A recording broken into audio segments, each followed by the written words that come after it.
Hello, miracle workers. Welcome to another special episode of Unlocking Miracles, Janaji's Guide to Life, Love, and Leadership. And for this episode, I have invited someone special. So let me introduce him to you all.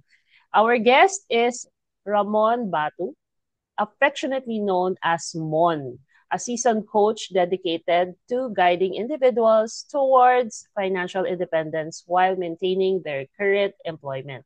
With an impressive 23 years tenure in the financial services industry, Mon boasts four industry certifications, showcasing his expertise across various financial sectors.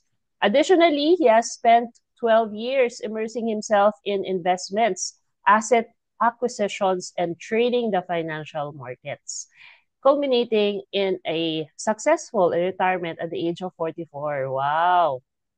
And despite retiring young, Mon robust investment portfolio ensures a sustainable lifestyle without the need for traditional work or business ventures. Now his mission is extends beyond personal success. He aims to empower employees to achieve similar financial freedom while still employed.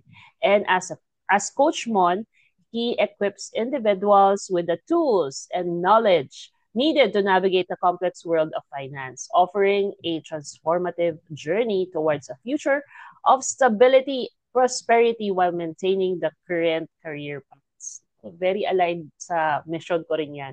So friends, help me welcome here at Unlocking Miracles for the very first time, Coach Mon Batung. Hi, Coach Yeah. Mon. Hello, Coach Janice. Hello, hello. Yes, how are you? What are you grateful for today? I'm so grateful for this opportunity, of course, for Coach Janice. Kasi second time around na natin to. Oo, kasi meron na tayo dating one. Yes, for Yes, that's our everyone. very first Yes. project together. Yes, that's Tatay is my right. hero book. We started it with an interview like this, no? Nung Exactly. I pandemic. remember exactly. Kasi nakaupo ako sa floor nung time na yun. Doon sa likod. Ah, Naalala ko okay. yun. Kasi we O, were di ba? renovating the room doon. Kasi nga pandemic, the boys will, right, children are studying at home, di ba? So, naalala ko yun. Nakaupo ako sa floor. Yes. At parang walang pinagbago, no? Parang batang-bata pa rin si Mon. Diba? Fresh na freshness. Ay, yes. Marami nagsasabi niyan. O, Pero sabi ko diba? lang sa Kasi I think, kanila, ano yan? Anong sikreto mo, Mon, for having that kind of, ano lang talaga, no freshness stress. look?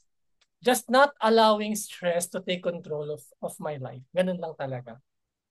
Mm. Living a stress-free life. Very Yes, good yun yan. talaga ang pinakasekreto. Kaya pag nakakakita ako ng mga employed, lalo na yung sister-in-law ko, naku baka marinig niya to. Sister-in-law ko, stress na stress siya sa work. So parang, matanda ka, relax ka lang. Ganyan. Oo. Oh. Minsan na, 'di ba? Minsan kasi stressful na nga yung work, tapos nagko-complain ka pa, nagbe-blame ka pa. So Yes, parang grabe. ano pa lalong yung energy is hindi na siya maganda, 'di ba? So Sobra. Oo. nagre-reflect tuloy siya sa mukha mo. So smile lang Yes, para gumaan ang exactly. buhay. Yes. Actually, yun Ayan. nga, So, na-share ko nga rin yun na parang ako kasi, as an employee, I'm in the 1% of employees. Alam mo ba yung 1% of employees, coach? ano nga yun? Ang 1% of employees are happy on a Sunday night. On a Sunday night. Yeah, yeah, Yeah. yeah. Di ba? Because 99% naiinis. Di ba? Nagko-complain. Oo. Monday They na naman dread bukas. Mondays. Oo. Yes. I'm part of the 1% na excited ako kasi gusto ko yung work ko. Ganun, Mm. ganun yung ano. And I found another 1%er, my father-in-law. My father-in-law, ganun din pala siya. Sabi ko, oh, may kasama na ako finally. Dalawa kami na nung time na nagtatrabaho pa kami dalawa. We were both excited to go to work on a Monday. Grabe. Ayan. So, yung mga nanonood sa atin ngayon na part ng 1% na yan, shout it out kayo. Yung magano kayo, mag-comment kayo dyan sa Yes, ating exactly. chat, no? So that we would also know and ma-inspire kami sa inyo, no? Because not all people nga have that kind of positive outlook. Ayan. So, for some context lang, kami ni Mon, we were classmates sa sa program ni Blair Singer way back in, I think bago mag-pandemic, no? 2020 ba yon? Right Right? before the pandemic. Right Yeah. before the pandemic. So that Yes. was 5 years ago. It was an in-person event in a hotel in Pasay. So it's called Sales and Leadership Mastery. And what really struck ni kay Mon is ang galing niya talagang magbenta. Imagine mo, meron kami activity nun na kailangan namin bumili ng libro tapos ibibenta namin during the break. And pagbalik mo, kailangan nabenta mo na yung librong binili mo. Ako nga, isang libro lang hindi ko pa nabenta. Pero sa case ni Mon, ilang books yun? Ang dami mong Seven. nabenta. And you Seven. were able to like have how many sales at that break? Ilan yon? All seven books. Seven, what, ano yun? Five digits, six digits? Yung nabenta mo? Ano ba siya? Yeah, oo, mga Kasi, ganun. Mga four you, digits lang i- naman. Oo. okay, because you included, sabi mo, parang ang technique mo was you included a coaching program. Yes, kasi each book mga ranging from 700 to 1,200 yata yung pinaka malaking value ng book na pinabenta sa atin. So yes, Nice. more or less mga almost reach mga five digits almost. Five Yeah. digits, no? In a Yeah. span of 1 hour break. A 1 hour break, yeah. O, di ba? Parang ganun lang yun. Amazing. Okay, so we're here to listen more to miracle stories from Mon. So, I think meron siyang prepare na dalawa para sa atin. So, ano yung first story that you wanna share with us? Go ahead. Okay, actually, my first story is not related to anything na binanggit ni Coach Janice kanina about me. Ito pinag-uusapan namin. It's not about that. But, it's about my wife. Ayan. So talagang, ako talaga, I call my wife my God's gift, Gigi. So, God's gift talaga siya sa akin. And to give you context, kasi napakahaba na kailangan context, Janice, no? Para maintindihan ng mga listeners mo, ano ba talaga yung nangyari sa amin and why is it a miracle? Okay, just to give you a background, nung I I separated from my second girlfriend in 2001. Tama, 2001. That year, my future wife also separated from her boyfriend. We belong to the same friend group. Actually, magkakilala kami since high school. We knew each other from high school. There was a group of friends na nabuo ng freshman high school. Wala pang K to 12 nun. So, freshman high school, may group kami na tato sa big like mga a dozen kids. And then, nung second year, nag-expand yun, lumaki kami, we became around almost 20. Kasama siya dun sa mga nadagdag. But we were never close. Kumbaga, we were in the friend group, pero hindi kami ganun ka-close. But throughout the years, we see each other sa mga gimmicks, sa mga party, sa mga birthday. I was there, syempre, nung debut niya, no? Pero, we were never an item. In fact, dun sa friend group na yon, meron siya naging boyfriend na kaibigan ko within the friend group. Ako, I was connected to another one of our friends, pero hindi kami natuloy. Hindi kami naging boyfriend-girlfriend. Parang, that's another totally different story. But, ganun yung nangyari. And then, itong girl na yon, yung who I was connected to during our younger years, she, she, ano, she was getting married in 2006, but she was already living in the US. So, we were out, I remember exactly, gumimik kami noon, nasa Tagaytay kami, kaming friend group. And then, tinawagan namin siya. And then, nagsosorry kami, oy, congratulations, ganyan-ganyan, sorry we can't be there. Kasi nga, hindi ganun kadali at nung time na yon to go to the US. So, sabi niya, ay basta, sabi niya, dapat planuhin niyo na. Planuhin, kahit hindi na kayo umabot sa wedding, it's okay. Basta planuhin niyo na. So, doon nag-start. The year after, 2000, sorry, 2004 pala yon. 2004 siya ikakasal. So, we planned, and 2005, nabuo yung Grand Barkada Travel, GBT, tama, GBT. Grand Barkada Travel o Grand Barkada Trip. Bakit siya Grand Barkada? Kasi parang six of us were traveling from the Philippines, and then we're going to go to her, yung friend namin na who was living in San Francisco, but we will also travel to other parts of the US nearby para ma-meet naman namin yung iba pa naming friends. At bakit ko kinikwento tong mahabang kwento na to? Kasi sa Grand Barkada Vacation na yon, hindi kami sabay-sabay umalis. So, kasabay kong umalis si Ayi, yung barkada ko na hindi ko masyadong close, who will actually be my future wife. Kaming dalawa, by some God provision, reason, kaming dalawa yung naging magkasabay sa flight. So the whole flight to the US, kaming dalawa yung magkasama, magkatabi, nagkikwentuhan, natutulog, nagkumakain. Kumbaga, all of a sudden, ganun. So, kasi naman, all throughout naman, di ba, magkakilala naman kami. So, okay naman. I knew her enough, but I didn't know her that well in terms of being in a relationship. So, doon, nag-travel kami, no? And then, pagdating namin sa US, since maaga pa, 1 week pa bago darating yung iba naming friends, she had relatives to go to, I had relatives to go to. So, magkahiwalay kami. But, somehow, no, si Lord moves in mysterious ways. Nung patapos na yung 1 week, nag-message ako sa kanya. Nag-message ako sa kanya, uy, like ko, looking forward to seeing you tomorrow. Parang, looking back, parang, ha? Bakit? Bakit ko nasabi yun? Talaga namang makikita kita kami kasi darating ng mga barkada namin. Di ba? I mean, magkikita na kami as a group. Bakit ko nasabi sa kanya yun? Pero binaliwala ko lang.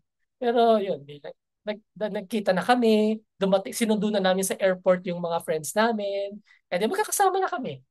Ganyan na. But throughout the trip, dahil siguro kami yung magkasabay dun sa airplane and everything, pagkakain, kami yung magkasama na kasi parang sanay na kami. And we found that the US meals are really big, big serving. So yung iba naming friends, kaya nilang ubusin by themselves. Kami, yung share kami. Ganon. So parang lalo kami naging close. And then, throughout the 4 weeks na magkasama kami sa US with our friends, no? Um, nasa community kasi ako noon. I was in a Catholic community called Singles for Christ back then. So, dinala ko yung habit of reading. Merong kaming, I forgot the name of the book. Para siyang guide on the Bible readings for the day. So, at I night, think it's in his steps. yes, yon exactly. In his steps. So, gano'n, dinala ko siya on my trip, and every night I would read it. And I would meditate, I would pray. So, napansin niya, siya pala, well, of course, I know it also, taong simbahan din sila. As in, they're in the choir of their parish, and Marian devotee yung mom niya, and then nagso-serve din yung father niya sa sa church. So, nung nakita niya ako, she decided na, uy, gusto mo bang mag-grocery? Sabi ko, oh, sure. Sabi ko, no problem. Ako, gusto ko rin yun. Pero kasi, hindi ko naging habit yun eh. So sabi ko, oh sige, I'll share the Bible readings, we'll meditate on it, and then we'll have a rosary. So humaba yung evening ano namin. Parang ano na. Nagkataon din na ako yung designated tagalaba ng barkada. Using ano naman, ano tawag doon, washing machine naman. Pero talagang, sabi ko nga, ibang level ng friendship to. Sabi ko sa kanila, boys and girls to hindi lang damit panlabas. Pati underwear ako naglalaba. Sabi ko, ibang klase kayo After 25 years of friendship, itong gagawin niyo sa akin Sabi, nandiyan ka na rin kasi Like, oh, sige na nga, ako na. So, tawa kami ng tawa. So, habang naglalaba, pag naset ko na, tsaka kami magre-reading, mag-rosary. So, we became close. And to the fact na even our friends, parang napapaisip na sila, bakit ganun sila ka-close? Tapos, di ba sabi ko, we went to the US because kinasal yung friend namin 1 year ago. That friend, nakitira kami sa kanya for twice. One during the early part and one during the last part of the trip. During the last part of the trip, yung second time na nag-stay kami sa kanya, siya yung ano ko eh. Siya yung nung time nung high school college, siya yung parang love interest ko. Ganyan. So, tinawag niya si Ai, kinuha niya siya, dinala sa loob ng room nila. So, nasa labas kami lahat. Kinausap niya, sabi niya, anong meron sa inyo ni Mon? Sabi niya, "Ay, kung meron yan, ituloy mo na yan ha. Sabi mo, wag kang mag-iisip na dahil there was almost something between us before, hindi kayo pwede. Ginanon talaga siya, diniretso talaga siya. So talagang lahat sila supportive. Talagang lahat, ginanon. Kunento niya yan sa akin when we got married na eh. Sabi ko, talaga, kinausap ka. So, ganun din. And then, on another part of the trip, we stayed with her auntie. Auntie. Asawa ng brother ng mom niya na namatay. Okay, so ganun din. Ganun din. Kinausap din siya. So, ako naman, parang normal lang. Kasi I enjoyed, talking to her, praying with her. And yung sinabi ko nga na parang peaceful. The relationship with her was peaceful. In fact, how how peaceful was it? I did something that probably no other future husband or boyfriend will do. Through the nights na na we were praying, pagtapos na kami, matutulog na kami, pero nagkikwentuhan pa rin kami kahit nakahiga na, naikwento ko sa kanya lahat ng naging girlfriends are and otherwise in my life. As in, lahat. As in, alam mo yung asaran ng boys na, meron silang biglang i-reference na girl in the past. Walang ganun pwedeng gawin sa akin ng friends ko kasi lahat alam niya. The good and the bad. As in, nalaman niya yun. And ganun ka, ganun ka peaceful yung flow nung ano namin, nung parang stay namin nung sa US. So, going back, parang nandoon na, parang almost kami na eh. Pero sabi ko sa kanya, I want to see us back in the Philippines. Bakit? Dito kasi sa US, we are 24/7 living together. Yung 4 weeks na yon na magkasama kaming buong barkada, barkada naman kami. We were a big group. Pero we were together 24/7. Diba? So parang, babalik tayo sa Pilipinas, we're going to go back to our normal lives. Can we maintain this? Kaya ba natin to? So sabi ko, let's see. So umuwi kami, we went home. Actually, barkada vacation namin was November to December. We went home December 23. We got home December 23. So, yun na, kanya-kanyang uwi na from the airport. 24, Noche Buena. Kanya-kanyang Noche Buena kami. I have a tradition with another group of friends na all boys. Kaming all boys na barkada na from fourth year high school naman to, we see each other after the Noche Buena and sometimes even after the Medianoche. Diba? Noche Buena for Christmas, Medianoche for New Year. We've done that. We've done that and went up to Tagaytay. We've done that and just, hang out in the house of kanino mo kami mag-meet up. So, that particular December 24, ganun din. No? But then, doon sa group na yon, for some reason, I felt compelled na ikwento sa kanila about her.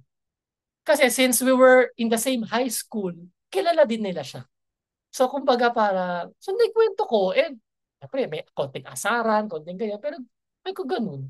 Pero sabi ko nga, I wanted to see her again. So, nag-message ako, kahit madaling araw na yun, after na lang Noche Buena, nag-message ako sa kanya na, can I go to your house tomorrow? Where will you be?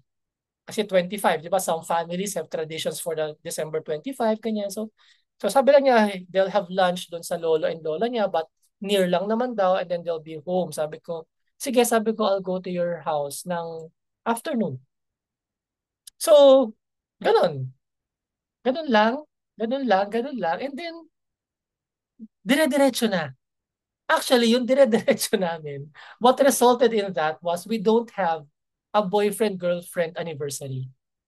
Kumbaga, pag tinanong kami, December. Nag, nag, December. nag-propose ka pa sa kanya? Or you just plan na the wedding, gano'n? Meron pang proposal na nangyari? Yes, the proposal happened next December. Mm. So that was December So 1 year 2020, after. 2005. We got engaged December 2006. Mm. So Mga 1 year 1 year after yun. after. Yes. And then we got married October 2007. Yun. Para Nice. kumbaga sinasabi, bakit pa namin patatagalin? We were both 34 years old at that time. So So kumbaga wala nang during that time ba, you were really parang looking for a partner na rin? Na parang actually, gusto mo nang pakasalan? ito yung side story na napaka-miraculous din.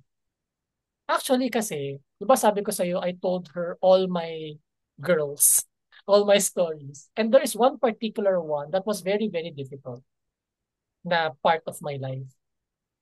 Nung nangyari yun, I met I met another girl. Kumbaga, itong time period na to, dark days, sinful life. And then, may pinadala si Lord sa akin na girl na actually kakilala ko na before from my first job. But we got together again. And then I started hanging out with her, meeting her family. At ano rin siya, active din siya sa parish nila. So, sumasama ako sa mga parish activities nila. So, para nag-overlap sila. And then, syempre na-inlove ako dun. Pero, sabi niya sa akin, parang ang sabi niya sa akin, fix your problem first. Kumbaga, I'm, parang ang sinabi niya, I'm okay with us, but I can foresee that there will be a problem if hindi maayos yan. Yung girl na isa. So we talked about it and then sabi ko, sige, I'll come back to you pag naayos ko na. Yun yung huli naming usapan. And actually, when naayos ko yun, and then yun yung time na paalis na we were preparing na to go to the US. In fact, dun sa airport, di ba sabi ko kaming dalawa ni Mrs. yung magkasabay, tinatawagan ko yung girl. Tapos hindi niya ako sinasagot. Tapos naiinis na nga si Ayi yung friend ko na naging wife ko. Naiinis siya, bakit ba bakit ba hindi ka niya nakakausap? Ano, ganyan. Huwag na nga tawagan niya. Ganun pa siya. Pero, pero ano siya, aminado siya na even my wife understood na that girl was God sent. Kasi I might probably not have gone out of that dark period of my life without that girl. Kumbaga siya yung ginamit ni Lord to pull me out, to pull me back up.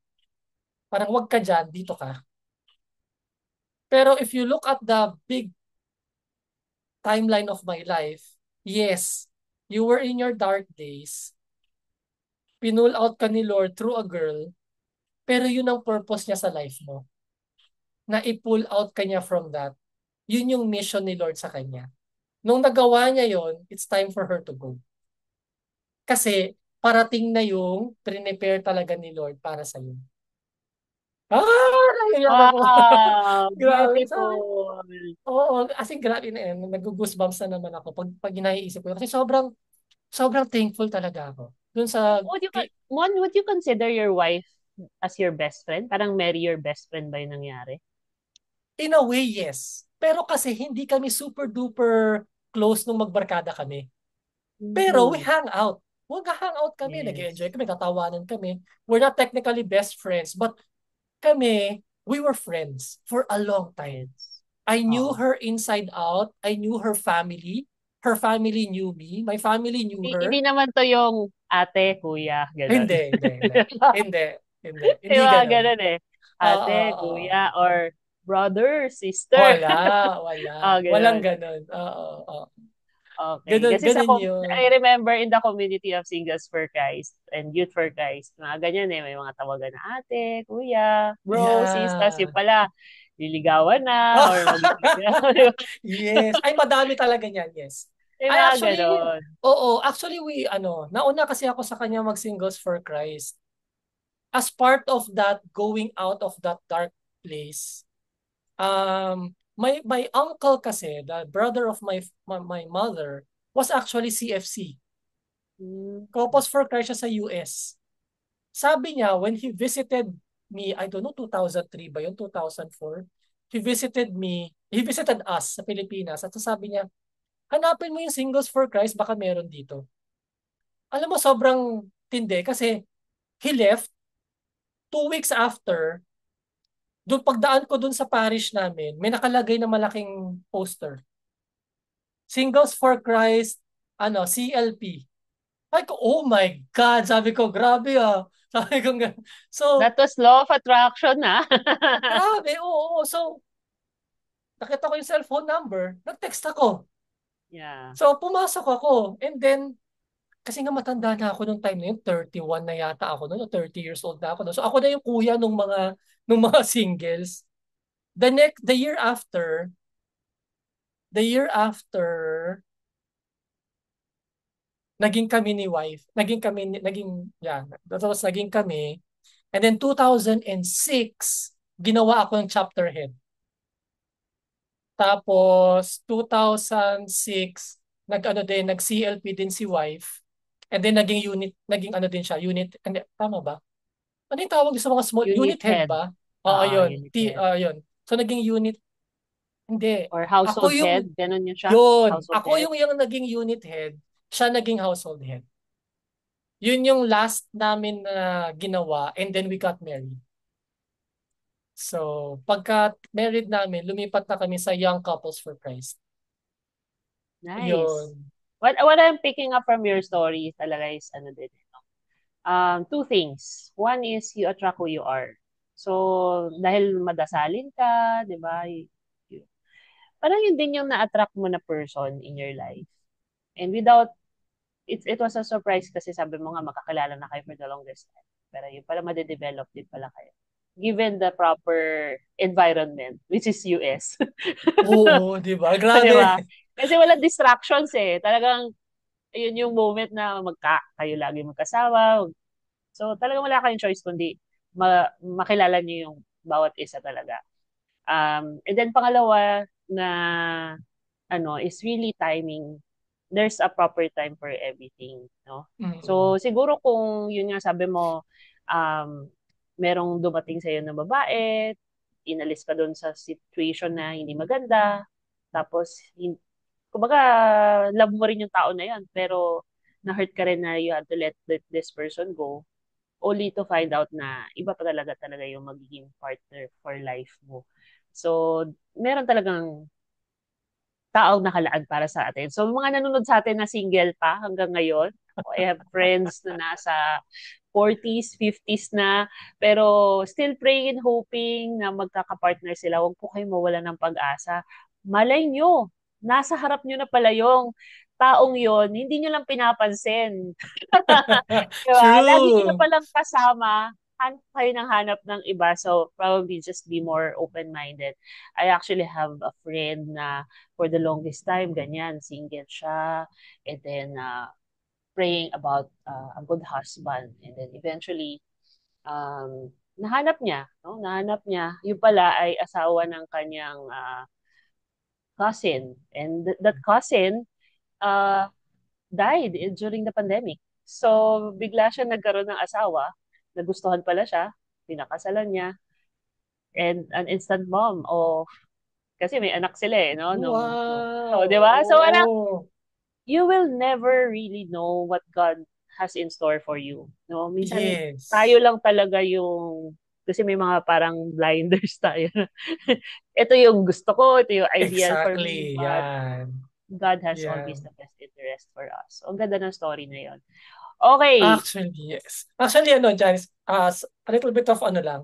Actually, totoo yan. Actually, di ba nagkaroon ako ng mga girlfriends and everything, but there came a point in time na inisip ko, ito lang ba? Kailangan lang ba maging maganda siya, maging sexy siya, kailangan maging fashionable siya, kailangan maging, ito lang ba? Kasi kung ito lang, edi maya't maya, may darating na iba na mas maganda, mas sexy, mas fashionable, mas gay. Hindi, it will never end. I remember that nung pumasok ako when I was on my way na to entering SFC, yun yung naisip ko.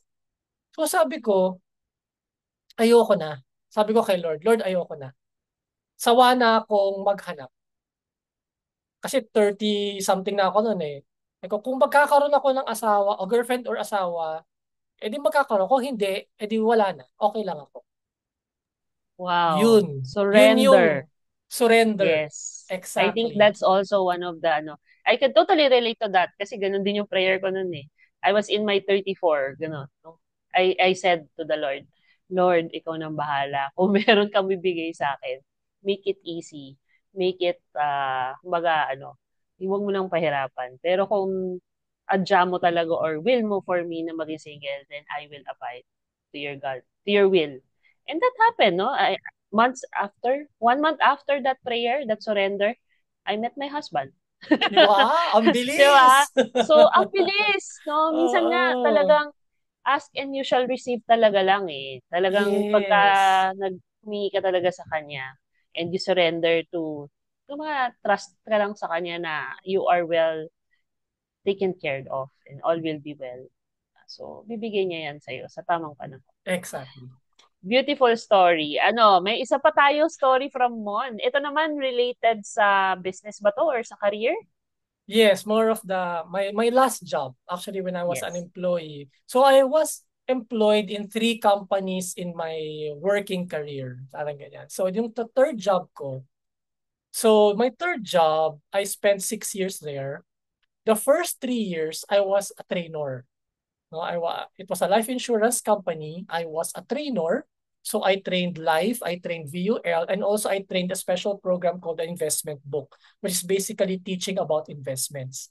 So ito yung first 3 years ko, 2012 to 2015. Tandang-tanda ko yan. Yan yung ginagawa ko. But then, in 2015, may mga sales region heads na inaawitan na ako. Naman, may opening ako, area manager, lika na, lipat ka na sa akin. Kasi nga, love na love nila ako as a trainer, as a ganyan, parang sabi nila, ang galing-galing ko daw, wow. So, pinapirate nila ako dun sa sales team. So, I went to the president. Sabi niya, wag muna. Sabi niya, I have a project. Meron akong gustong i-launch and I want you to handle it. It's a financial game. So kung familiar ka, Coach Janice, di ba, with yung Is yung it a ginagawa ng Lorus, cash cash flow? flow. Cash flow Oo. 101. Oo. May nakita ang Sun Life na board game called Praxis. Praxis, I think, is an Italian word for Yeah, I'm practice. also familiar with that. Oo, Yan, praxis. oo. Yun. So, pinasok yun, and then, ako yung nag-handle ng project for the whole of Sun Life Grepa, for the whole company. So Sun Life had a different team handling it. Ako mag-isa handling Sun Life Grepa kasi we were the smaller sister company of Sun Life. So, ganun. So, okay, sabi ko, sige, press. I'll do that project. So, I did that project for the whole of 2015 together with my other training job. And then, at the end of the year, bumalik ako sa presidente. Sabi ko, I already did the praxis. It's already running and functional and everything like that. Can I now transfer to the sales team? So, ganun ulit. Eh, sakto. Sobrang aligned na naman, no? Na parang on that last months of 2015, the sales team was being reorganized. And actually, when you say reorganized, the distribution of the areas were being changed and a new sales group was being formed. An entirely new sales group. So magkakaroon ng new region head and then maybe one or two na existing area managers will be put there and then mag-hire o magpo-promote ng mga bagong area manager. So, isa ako doon. Na-lateral ako kasi managerial na ako noon sa training, lateral transfer area manager. So, I was part of that new group. So, parang ang ganda nung timing na naman na parang may timing talaga si Lord sa buhay ko na hindi ako pinapunta nung una, pero nung itong time, ang ganda nung pasok. Kasi new team, kumbaga new, lahat bago. So, kumbaga medyo exciting. So, 2016 was my first year as area manager. At the end of 2016, there were 22 area managers. Coach Janice, sa tingin mo, pang ilan ako of the 22 area managers nationwide? Ang ilan? As in, Oo. placing, Anong gano'n? rank? Oo, parang ganun. Sa tingin mo, out of 22. Number one ka ba? First Gano'n? year ko pa lang as area manager. Nag-number one, gano'n? Sana nga, pero reverse. Hindi. I Okay. was 22. I was Okay. number one in the bottom of the list. Gra- Grabe, di ba? Hindi, actually pala, 21. Pang 21 ako. Kasi yung pang 22 na area, walang manager. Ah, So, ganun. So, ibang klase, di ba? So, wow, sabi kong ganun. Anong nangyari? Bakit ganun? Bakit hindi ko mapagalaw yung mga bankers, yung mga tao ko, ganyan. So, again, dahil nga tayo naman malapit naman tayo kay Lord, di ba? So nag-start ako mag-pray kay Lord. Sabi ko, Lord, ano bang gagawin ko dito? Paano ba to? Kumbaga, help me. Yun ang sabi ko. So that was 2016, di ba? February 2017. February 22 months into the new year, nag-attend ako ng seminar. Alam mo, Coach Janice, mga seminarians tayo, di ba? Nag-attend ako ng isang seminar kay JT Fox. So, controversial siya na US based na speaker. So, anyway, nag-attend ako nung seminar niya. Lo and behold, doon sa seminar niya, may nakita akong familiar na muka. It was my cousin. My first cousin, as in magkapatid yung mami namin, I haven't seen him in decades. Bata pa kami nung huli kaming magkita. So, nagkita kami. Lumapit ako sa kanya. Sabay kami nag-lunch, nagkakwentuhan kami. Ano nang ginagawa mo? Ano nang ginagawa mo? So, ganun. So, suma total, magkasama kami for the next 2 days kasi 3 days yung seminar na yun. Tapos, after nun, sabi ko sa kanya, Kuya, i-mentor mo ako. Kasi nga siya, marami na siyang background sa sales. Ito yung sinabi niya sa akin, Coach Janice. Sabi niya, meron kasi akong meron akong nickname sa family eh. Huwag na natin pag-usapan, pero sabi niya sa akin, Bo. Bo, sabi niya, Bo, ikaw kasi, napakagaling mo na trainer. Narinig ko niya kahit sa mami mo eh, sabi niya. Pero, nung pumasok ka noong 2016 as an area manager, ang suot mo, trainer hat. Tinatry mo silang i-train. Mali. Sabi niya, take off your trainer hat. Put on your sales hat. Kailangan maging salesperson ka. Ako, okay. So yun, nag-ano ko sa kanya. Nagpa-mentor ako sa kanya as in hinire ko siya as my personal coach. Nagbayad ako ng fee sa kanya para turuan niya ako. So tinuruan niya ako and doon nag-start. Doon nag-start. So, grabe Janice, diba na parang bagsak na bagsak ako and then nag-pray ako kay Lord. Nag-attend ako ng seminar na walang kinalaman sa trabaho ko. Tapos doon ko nakita yung cousin ko na magme-mentor sa akin. So, minentor niya ako. Tapos, sabi niya, bibigyan ko ng 2 free sessions yung team mo. Sabi niya gano'n. Sabi ko, okay. Pero sabi ko, kuya, wait. Sabi ko, wait. Kasi may plano akong gawin. So as part of being a salesperson, I had my first team back in 2016. There were 7 of them. 7 people. Okay, 7 people. Yung 5 of those people, I had to let go of them. As in, ginawa kong natural death. Kasi nga 'di ba sila, probationary employees. If they don't hit the target, the company will let go of them. So, ginanong ko yung iba. Some people I purposely did not help anymore or motivate anymore and just, sige, diyan ka lang, die a natural death, parang ganun. So I had to let them go kasi kailangan. Yung dalawa, so 5 sila. Yung dalawa, yung isa nag-resign kasi family issues. So kailangan niya mag-resign, so pinayagan ko naman. So isa na lang yung natira sa akin. And then from that one person, nag-build up ako in 2017. The first 3 months, February kami nakita ng pinsan ko, March, nag-start kami. So April, May, June, second quarter, ito na yung nagle-let go na ako ng mga tao at nag-hire na ako ng mga tao. Nabuo ko yung team ko, yung last person that I hired, na-hire ko siya ng July. So by July, technically na-complete ko na yung team.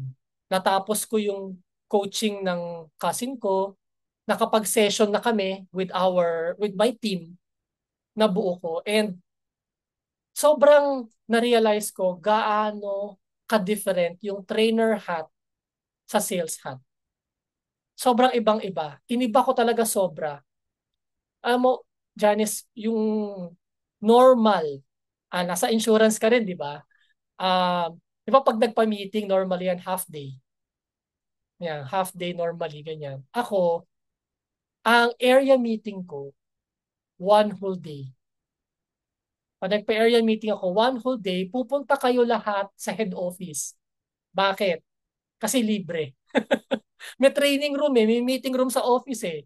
Eh ako, dati akong trainer. Kilala ko lahat ng nasa head office. May gagamit ba ng kwarto? Wala. O sige, huwag niyong magmi-meeting ako bukas dyan. So, punta sila lahat, morning. Tapos sobrang I implemented a lot. Like for example, discipline. Di ba pag meeting, dapat 8 o'clock meeting, 8 o'clock darating. Ano ginagawa sa inyo, Coach Janice, pag late? Meron bang punishment? Nako, unfortunately, wala. So, Wala. oo. So, parang So, minsan sila pa yung inaantay talaga yon bago ganon. mag-start. So, parang it's a disrespect for those na who are actually early in the meeting, Yan. right? Okay. Ito ang ginawa ko, Coach Janice. Meeting time is 9 o'clock. 9 o'clock. 9 o'clock ang meeting. If you're not here by 9 o'clock, you have to treat everyone who is early to either Starbucks coffee or buy a cake. Yan. So, may nangyayari talaga. Kasi nga, hindi sila sanay eh. But, it only took a few months para masanay sila. Minsan nga doon sa first month, dalawa yung na-late eh. O doon yung isa, sagot niya yung Starbucks, yung isa sagot niya yung cake. So, dahil yung iba, ayoko na. Gusto ko rin ng libre Starbucks. Next time na magpa-meeting ako, agahan mo. Di ba? So, in just a few meetings, lahat on time na. Alam mo, Coach Janice, kung bakit? Number 1, ayaw nilang magbayad. Number 2, pag lahat sila on time, ako ang magpapa-Starbucks. Oh, di parang naging game. Di ba parang natuwa sila, ay, lilibre kami ng manager namin pag lahat kami maaga. O di nag-aanuhan sila. Alam mo, grabe. Biglang nagkaroon sila ng carpooling. Carpool tayo para lahat tayo sasabay darating ng maaga. Sabi ko, pinagplanuhan ako nitong mga to para manlibre ako ng Starbucks, which is okay. No problem with me. Basta lahat So, kayo dumating ng maaga. so like what was the result? Were you parang number, ano ka na, from that point on? Doon nag-start. Kasi what I did, Janice, was combine the sales hat with the training hat. Oo. So ang ginawa ko sa kanila, dahil nasa head office kami, lahat ng meetings namin started out with a meeting with another manager from backline. Naging expert sila, Janice, sa backroom operations. Underwriting, sales admin, training, lahat. Lahat ng aspects na yun, lahat ng gusto nating aspects sa mga financial advisors, ginawa ko sa kanila. Naging expert sila. Ano ang naging effect nun? Ang naging effect nun, pagdating nila sa branch nila, lahat ng mga tanong ng bankers nila, nasasagot nila. Naging credible sila. Remember SLM? Credible, credibility. Tinuro yan sa atin yung 4Cs. Naging credible tayo. So naging credible sila. Naging competent. I made them competent. Naging credible sila sa bankers nila. Doon nag-start mag-trust. Sales pala is a trust business. Doon nag-start mag-trust yung mga bankers sa mga sales officers ko. Hindi ko na sila kailangang i-train yung mga bankers. Hindi ko sila turuan ng mga bagong products. Hindi, alam na nila yan eh. Matagal na sila dyan eh. Ang kailangan nila, a trustworthy and competent sales officer. Yun ang ginawa ko. At the same time, ang ginawa ko sa kanila, prinotektahan ko sila. Sabi ko, pag may reklamo yung banker, I will tell them directly, if you have a problem with my sales officer, you come to me. Do not go to anybody else. You come to me, I will fix it. If you go to my boss and bypass me, ay, babalikan kita. Didiretso ako sa boss mo. Kasi binypass mo ako, babypass din kita. Ganun talaga, pinoprotektahan ko sila, pero ginawa ko silang competent. Half of the year pa lang yan, ha? By the end of the year, Janice, I was already 12. Half. Half na. Okay, half na. And by 2018, umakyat pa siya. Umakyat pa ako. I ended 2018 parang 6th or 7th, mga ganyan. I was really moving. Sabi ko nga, nung time na yon, siguro give me another couple of years, maybe 2019, 2020, I could be in the top 3. It's actually a challenge to be in the top 3 kasi yung market ko is different from the market ng mga top. Di ba, Miss Janice, minsan may ganun eh. Like yung top area is normally BGC or Makati or Quezon City. Eh ako, I was in Kamanava. I was in Caloocan, Malabon, Navotas, di ba, Valenzuela. Ganun yung area ko noon. So medyo may challenge pero lalaban. Lalaban tayo. So ganun yun. But unfortunately nga, I had to let go of my job. Noong 2018, at the end of 2018, I had to let go of my job. Pero sobrang, I would still call it a miracle, Coach Janice, ano? Kasi when I had to let go, ito yung kakatapos ko lang ng Quantum Leap. So, nag-create ako ng mga programs ko. Pero, grabe yung effect ko pala dun sa organization, dun sa team ko. Alam mo, Coach Janice, naging issue. Sino ang mag-take over ng team ni Mon? Naging issue sa company. Kasi they couldn't assign my team to a new area manager o yung medyo hindi ganun kagaling. Kasi alam nila magre-rebelde yung mga tao ko. Ganun katindi yung effect. And then a year, 1 or 2 years after, they were still referring to me. Kumbaga, parang pag may magaling yung mga sales officer ko that they rose in rank, they rose in ganyan. Parang pag nag-post sila sa Facebook, sinasama nila ako, pero nag-thank you pa rin sila doon sa bago nilang area manager. Pero kasama ako. This culminated in 2020 when a former banker, Coach Janice, hindi ko tao. banker ko. Meaning, siya yung branch manager, may hawak siya ng may sales officer ako na under dun sa branch niya. Sabi nung dati kong tao, na ano daw siya na parang ah, na, na ano ba tawag? Basta may award siya. May award siya, yung banker na yun. Tumayo siya, in-acknowledge niya yung award niya. At ang tinank niya, sabi niya, thank you, ganyan, ganyan, ganyan. And also, I would like to thank yung dati kong area manager na si Mon Batum.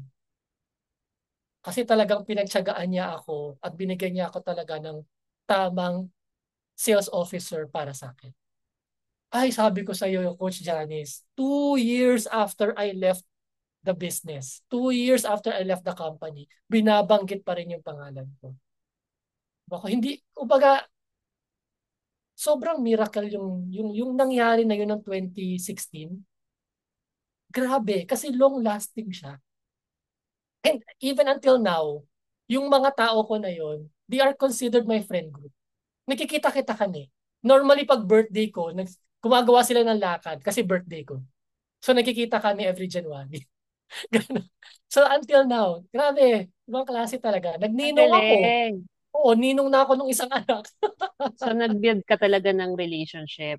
It reminds me of Yes. the famous quotation by Theodore Roosevelt, yung no one cares how much you know until they know how much you care. How much you care And for me. 'di ba, sabi mo nga learner hat ka. So, default mo yun yung magturo and all that. Pero as a sales manager or salesperson, bottom line is you wanna help them earn money eh, 'di ba? So kailangan Yes. talaga pagalingin mo Relationship. sila. Yes, It's not about relationship you, but building it's talaga. about them and building that trust relationship para mapagalaw mo sila was really Yes. something that you did for the team. Kaya eventually, 'di ba? So ginawa mo silang in-equip mo sila and then also you made them a good leader din as well. Kasi 'di ba pag leader ka and you're producing leaders, hindi mo na kailangan tutukan yan. Hindi mo na kailangan i-monitor Yes. yan. In fact, 'di ba? Kasi kusa na may kusa na yan, gagalaw na yan on their own. And Yes. especially if they see it na pag ginawa ko naman to, hindi naman to please Mon eh, but to please, 'di ba? To attain my goals for what I have intended. So, yeah, beautiful, beautiful story. Thank you for sharing that one. And I hope that you will continue to do that, no? Kasi you have that kind of gift. May ano eh, no? May segue sa ganon. Okay. So, in the interest of time, I would like to give you this opportunity, Mon, to share how can they connect with you? Baka meron ka ring offer that you wanna promote and please do so. Yeah, go ahead. Oh, actually, as of now, they can connect to me through Messenger or just Facebook. Mon Batong on Facebook. I do have a Facebook group called Financial Wizards Philippines. So i-search nyo lang yung Financial Wizards Philippines sa Facebook. It's a Facebook group. It's a private Facebook group. Um, Baka magtaka kayo bakit wala masyadong nagpo-post ngayon. Ano ko kasi siya eh. It's part of my revamping.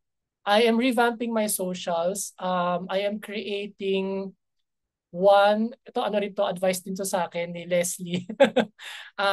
Yung private life ko will remain in Mon Batong, but my investing, coaching, ganyan, ihiwalay ko ng Facebook account. I think it's called a Facebook page, yung ganyan. And then, yung mga yung Financial Wizards, ituloy ko siya as a group. So, and then yung football ng boys, a separate Facebook page or another social media. Kasi ngayon halo-halo eh. Ganyan. So, pero as of now, until I'm able to do that and announce that, then just contact me through the regular Facebook accounts. Or through Coach Yes. Janice, pwede rin. Yes, yes, yes, yes. Oo. Just message me and I will connect you definitely to Mon. Ayan. So, he's a very hands-on dad. So, may schedule din siyang sinusunod. Parang as if swelduhan ka ba dyan, di ba? Okay. So, I want to express my thanks to you. Coach Mon, for sharing your precious time with us here at Unlocking Miracles. Ang dami ko na pick up sa'yo na lessons on leadership, on relationships. And I feel whoever's listening to us right now, whether you're listening live or on replay, I hope that you get to also share with us your key takeaways, no? Para at least we know what resonates with you na message. Because, di ba, yun naman ang goal natin dito sa Unlocking Miracles is to really spread inspiration and positivity. Especially during these times na maraming negativities, alam mo na, maraming ganap sa buhay and Yes. maraming challenges. And we need to overcome these challenges by spreading the good news.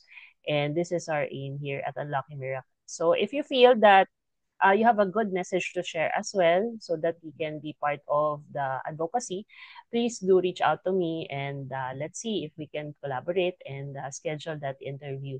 And also, I'd like to also promote then, no? I am very active right now in TikTok.